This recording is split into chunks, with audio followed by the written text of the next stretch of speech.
I'm knitting the Poppy Tea by Petite Knit, and I'm using Sandnes Garn Sunday and Sandnes Garn Tynn Silk Mohair in the colours 4008.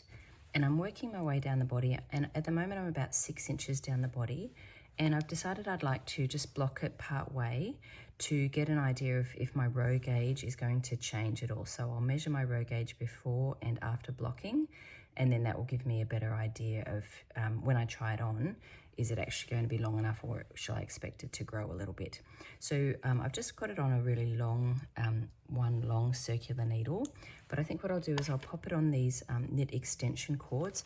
I got some from Twice Sheared Sheep, they sent them to me, and there was one long and two shorter ones. So I've put the long one on my Snow Wonder because I want to block that one as well.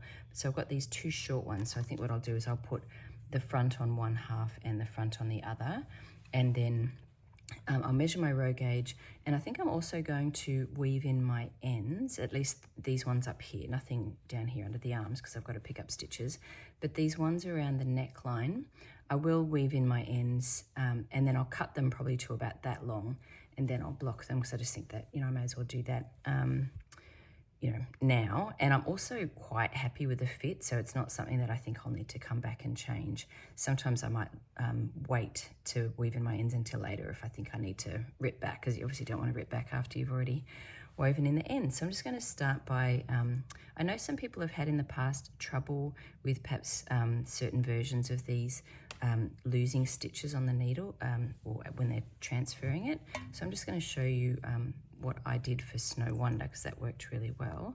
So I'll just, this is my other side marker, so I'll just get everything up to getting ready to pop it on here. So one thing I think that's quite important is to really jam that, really press that on hard when you're putting it on the tip, so that as you slide the stitches past, you're not likely to have that come off the needle. So I'm just going to gently and slowly. So I'm not putting any pressure on that cord because I really don't want that to come off, especially because this is 2 strands of yarn. So you're just being careful, because obviously there's a little thing that it has to, bump that it has to go over. So just carefully. Right, okay, so that's all done now for half of it. See, because I pushed it on so hard. Now I will just tie that in a knot for now, and when it's in the water I'll have it, you know, just a gentle knot. I obviously don't want anything coming undone or anything sliding off the needles. So when I have it in the water it will still be knotted, but then when I lay it out to dry I'll be undoing that and having it flat. So I'll just do the other side, obviously the same idea.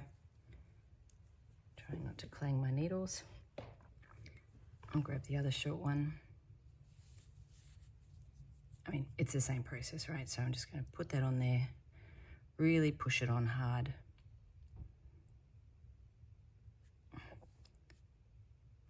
If you have trouble with that, maybe see if someone else can help you with it. It's quite a, you really don't want, so I'll just make sure that nothing's going to slide.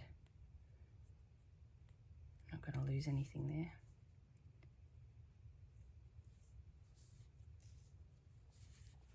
So just be really gentle across the join.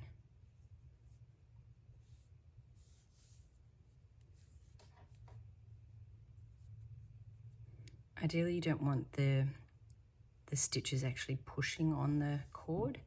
You want them to get it over the hump to then slide them. Just get that needle out of the way. And this will also allow me to reclaim that long needle for my other 3.5mm projects.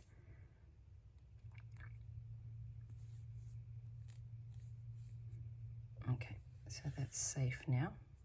Push that off. And I'll just tie those two for now. And I'm going to weave in those ends just at the neckline, and then I'll block it, and I'll show you what I do there. I'm also going to quickly measure my row gauge before blocking, and because I have so much fabric to work with, I may as well measure it over 8 inches. So I try not to use the tip of the tape measure. So I start at, say, 10 inches. So I will put just a needle in here at 10 inches. So that's 10. So I'll count from that down to 18. Don't know if you can see that on my, I'll move it up a little bit. So there's 10 at the bottom of that, and go straight down to 18. May even end up being a half a stitch. Here we go, there's 18. And then I'll count my rows, and then I'll count them again after blocking, because then that will give me an idea just when I keep working down the sweater, if it significantly grows. I don't expect it to, but just in case, to know, oh, well, if I've done another, let's say 5 inches, well, that might grow to 5.5. So I'll just count all of these V's here, and I'll divide it by 8 to work out my rows per inch.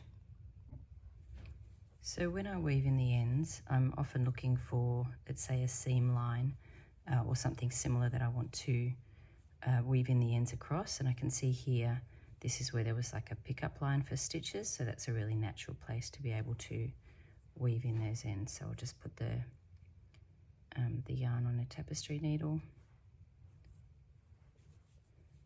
and here I would just weave in across here a little bit on one side. I mean, there's lots of different ways to do this, but this is definitely a natural place to weave in an end when you actually have like a seam line.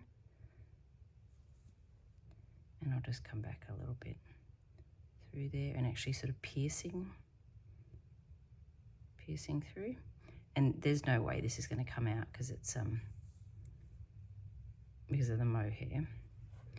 So we'll just pull it a little bit there, and then I would just snip it off just about here. And I'll do that with all of the other little sections of my yarn. I have a container of lukewarm water. I don't have any wool wash or anything in it. The sweater is completely clean, and I've got the yarn ball attached on the side. I chose to do this when I just finished with the ball of mohair, so I just have that little bit of the fingering weight. And I'm just going to push that in and let it sit for a little bit. I mean, you don't have to let it sit for very long, but I'll let it sit for probably about half an hour, seeing I'm home for the day. And then I will squish the water out of it with a towel. Okay, so this has been soaking for a little while, and I'm just going to get the excess water out of it. And then I'll wrap it up in a towel to squeeze more of the water out, and then I'll lay it flat to dry. So I'm just squeezing, not wringing.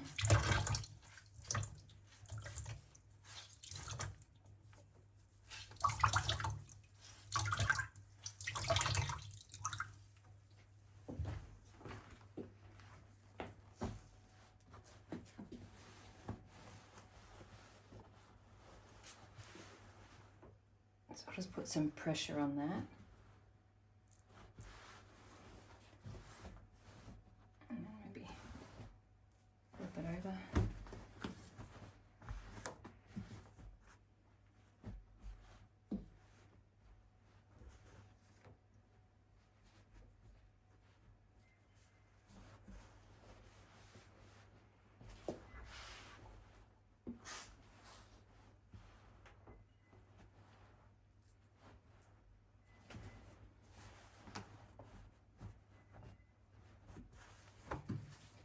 Might even get another towel, another fresh towel, and squeeze some more out. So I've just got another fresh dry towel just to get the worst of the water out, because it will dry a lot quicker if I've squeezed out the excess water.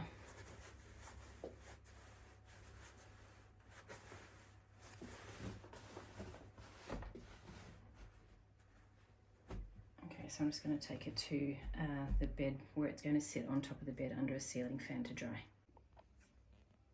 So I've undone the knots on the barber cord so that I can have it sitting flat, and I'll just smooth it out and I'll straighten out those sections on the shoulders.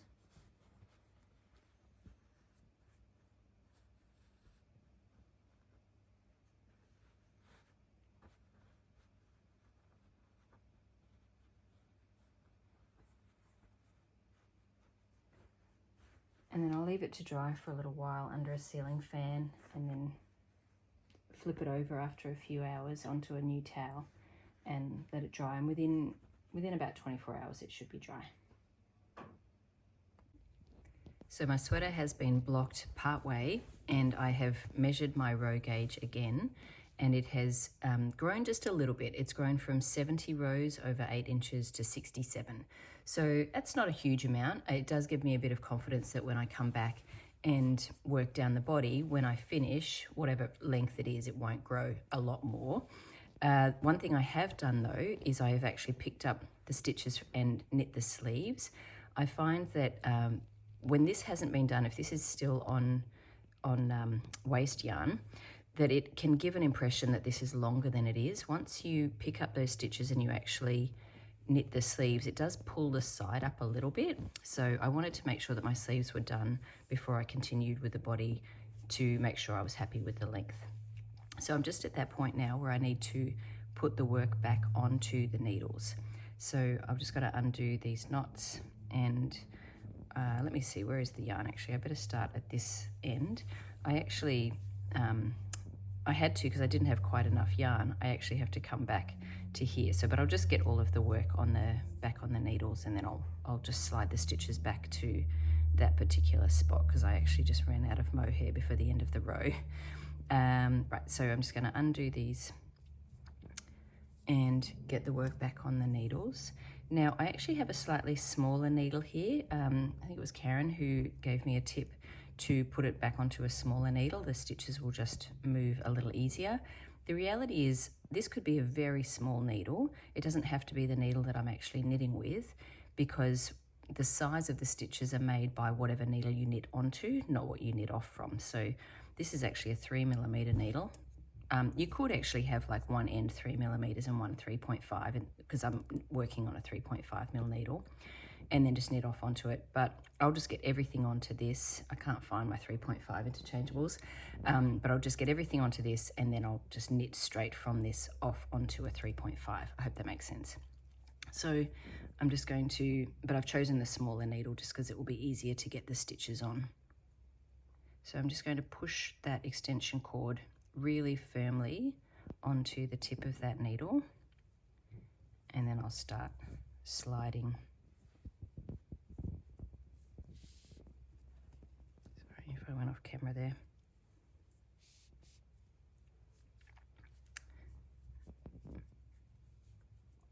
So I'm just going to pull a little bit of slack out here. And you can see just with that slightly smaller needle size, they are just slipping really, really easily. So I'll just scooch that up a bit more.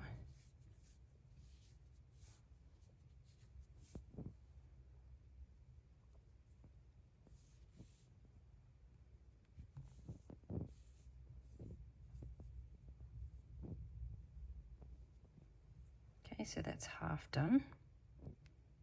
And pull that off, and then I'll get the other half on.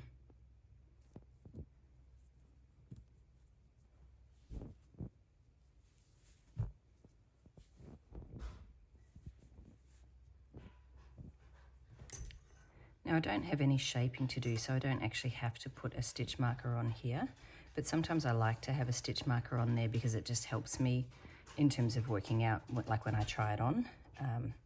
But I don't think I'll bother, I'll just get it. Just got to be careful I don't get any, I don't lose any. So push that on hard. Obviously this is the same as before, so feel free to stop now. But yeah, I'll just get all of it onto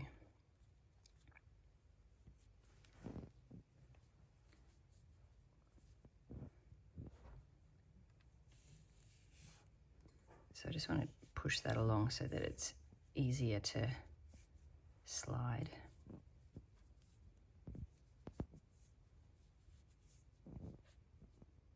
So I think if you make sure that when you push it on, you secure it really well so that you actually have to really pull to get it off.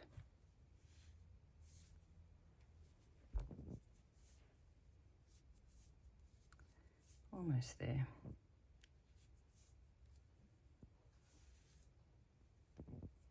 So you can see that's actually where, let me see, that's where the yarn was joined.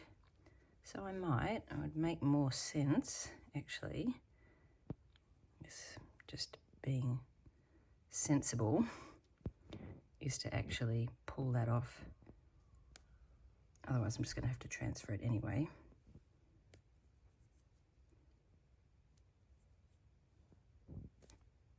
Oh, got to be careful. Okay, I'm just going to put that on like that. And I think I'll put the rest on from this end. And then I'll just transfer those. I hope that's not making it too confusing. I definitely, when I was trying it on, I wanted it to be completely at the end, like on the sides. So I'll just get these on this way.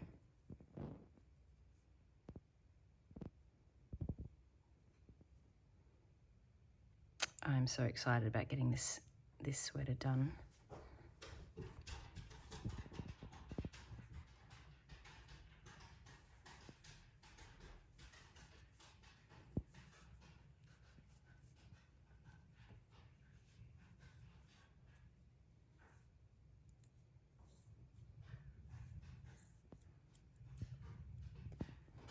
Okay, so those extension cords have done their purpose. I think I got two stitches that just need to come back onto this needle. And I probably should, I'm going to grab a stitch marker before I lose that that's my start of round. So I'm ready to go, but obviously I can't, I just have to remind myself I cannot knit off onto this needle because this is a 3mm needle. I need to go grab my 3.5mm needles and a new ball of the mohair and get started, and this will be finished very soon.